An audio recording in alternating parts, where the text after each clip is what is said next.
Honor Hayes. Thank you, Madam Speaker.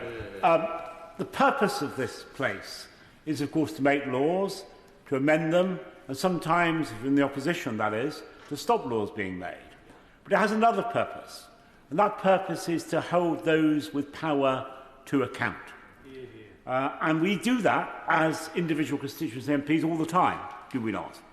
Taking up cases on behalf of individuals. But this case not only affects the WASPy women in my constituency, I take it up for all the WASPy women, inspired by the leadership of the Honourable Member, my friend, the Honourable Member for Salford, and others across this House.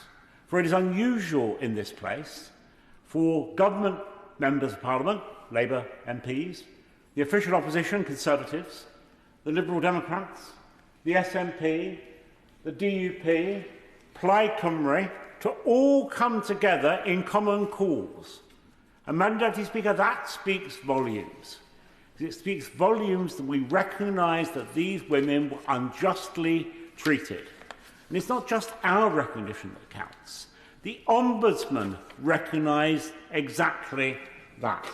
When an Ombudsman says, we find maladministration in DWP's communication about the 1995 Pension Act resulting in complainants' lasting opportunities to make informed decisions about some things, do some things differently, diminish their sense of personal autonomy and financial control, and that's just one of their findings. For throughout that Rumbles report, maladministration, inappropriate communications, the failure to deal with complaints punctuate the Ombudsman's findings, and for a government not to respond to the Ombudsman is frankly unacceptable. So in making this case, we are speaking not solely about the particularities of the WASPy women. We're speaking... I will happily give way. I thank my right honourable friend for giving way. Would he agree with me that taking this step to ignore the findings of an ombudsman sets a really dangerous precedent that could then be exploited by companies privately, but also government departments? I do agree with that. It was a case powerfully made by the Honourable Lady from Salford, that this is very much about the relationship between the Ombudsman and government, and this House and government. And that connection between independent scrutiny by the Ombudsman and our ability as a House to hold the government to account does light the heart of this, and that was exactly what I was about to say. So it is about the WASPy women, it's about something still more profound. And I hope the Minister will recognise that in the decisions that he takes, he will set an important precedent, a precedent which affects exactly those kind of relationships. Now, I will reveal to the House what the Minister already knows, and that is that when this matter was considered by ministers, a submission would have come forward from officials.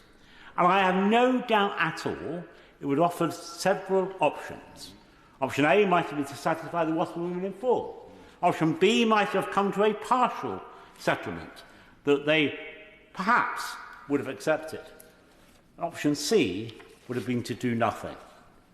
And the government chose, despite all the pledges and opposition by the Deputy Prime Minister, the Work and Pensions Secretary, the Prime Minister himself, to take that final option of doing nothing. I find that very surprising, because had a partial settlement been offered, I suspect, knowing how reasonable the campaigners are, they might well have met the government halfway. They might have understood that the cost was substantial and that they had to compromise to some degree. Except for this, let's just explode one myth, that all of these women are privileged and advantaged. Many were not. Many, when they faced a longer period before they could retire, were in ill health. Many had caring responsibilities. Many were hard up. So in campaigning for these women, and mindful of those disadvantages, we are speaking for people that otherwise would be powerless. And I say to the Minister, it's not too late to get this right. For the WASPy women have a just cause. And surely, in the name of decency, as well as the name of good democracy, justice must be done. Yeah.